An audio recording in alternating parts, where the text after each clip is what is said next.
വളരെ പ്രധാനപ്പെട്ട ഒരു സംശയം എൻ്റെ മനസ്സിലുണ്ടായിരുന്നു.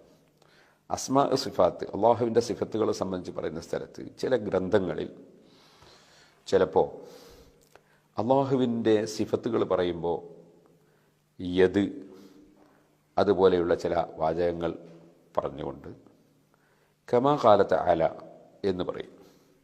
ഈ കമാ കാലത്ത് ആല എന്ന് പറയുമ്പോൾ പെട്ടെന്ന് നമുക്ക് തോന്നുന്നത് അങ്ങനെ അള്ള പറഞ്ഞതിന് വേണ്ടി എന്ന് നമുക്ക് അർത്ഥം തോന്നും. സാധാരണ അങ്ങനെ തെളിവ് പറയുന്ന സമയത്ത് കമാ കാലക്ക് അങ്ങനെയാണ് മറുപടി. അങ്ങനെ അള്ള പറഞ്ഞതിന് വേണ്ടി ഇത് ചെയ്യണം, അതുപോലെ അത് വേണം, അതുണ്ട്, ഇങ്ങനെയൊക്കെ.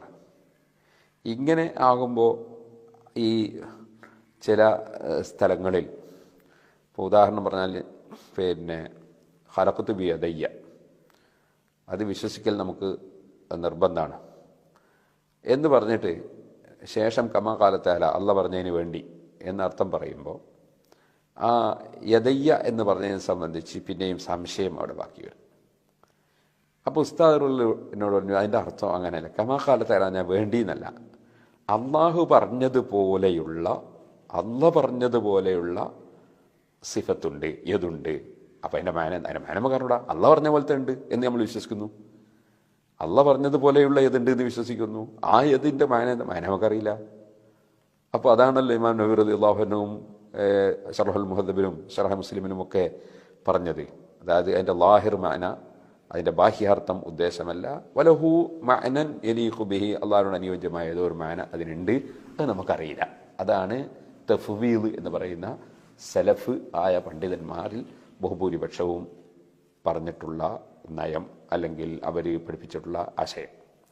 അപ്പോൾ കമാ കാലത്ത് ആല എന്ന് ഇത്തരത്തിലുള്ള ഈ സിഫത്തുകൾ പറയുന്ന ആയത്തുകളും ഹദീസുകളൊക്കെ വന്ന സ്ഥലത്ത് കമാ കാലത്ത് ആല എന്നോ കമാ കാല റസൂലുള്ളാഹി സ്വല്ലല്ലാഹു അലൈഹി വസല്ലം എന്നോ പറഞ്ഞാൽ പറഞ്ഞതിന് വേണ്ടി ഇങ്ങനെ മനസ്സിലാക്കണം എന്നല്ല, പറഞ്ഞതുപോലെ ഉള്ള യതുണ്ട്, പറഞ്ഞതുപോലെയുള്ള ഇസ്തിബ ഉണ്ട്. ആ അതെന്താണ് നമുക്കറിയില്ല. ഇസ്തിബ യലീഖു ബിഹി, അള്ളാഹുവിനോട് അനുയോജ്യമായ ഇസ്തിലാവുണ്ട്, അതെന്താ നമുക്കറിയില്ല. കമാ കാലത്തല്ല അള്ള പറഞ്ഞതുപോലെ ഉള്ള ഇസ്തിബ ഉണ്ട് എന്നല്ലാതെ അള്ള പറഞ്ഞതിന് വേണ്ടി ഇങ്ങനെ എന്ത് വേണം വിശ്വസിക്കണം എന്നല്ല.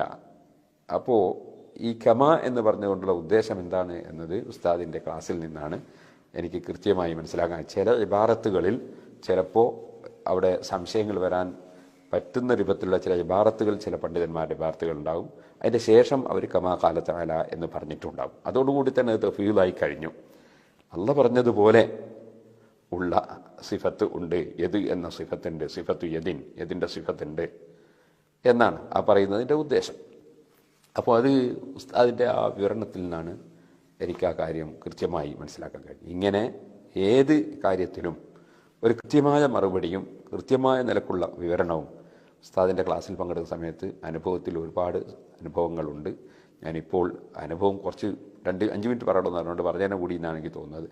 ഞാൻ ഓർമ്മപ്പെടുത്തിയെന്നുള്ള അള്ളാഹു തആല ഉസ്താദ് അവർക്ക് ദീർഘായുസ്സും ആഫിയത്തും ഹിമ്മത്തും തൗഫീഖും ഇനിയും ഒരുപാട് കാലം ഇൽമു പ്രചരിപ്പിക്കാനുള്ള കഴിവും അള്ളാഹു സുബ്ഹാനഹു വ തആല അവിടുത്തേക്കും അവിടുത്തെ ശിഷ്യന്മാരായ സാധുക്കളായ നമുക്കും അതുപോലെ എല്ലാ ഉസ്താദുമാർക്കും ആലിമീങ്ങൾക്കും അള്ളാഹു തആല നൽകുമാറാകട്ടെ. വാഖിറു ദഅവാന അനിൽ ഹംദുലില്ലാഹി റബ്ബിൽ ആലമീൻ. അസ്സലാമു അലൈക്കും വറഹ്മത്തുള്ളാഹി വബറകാതുഹു.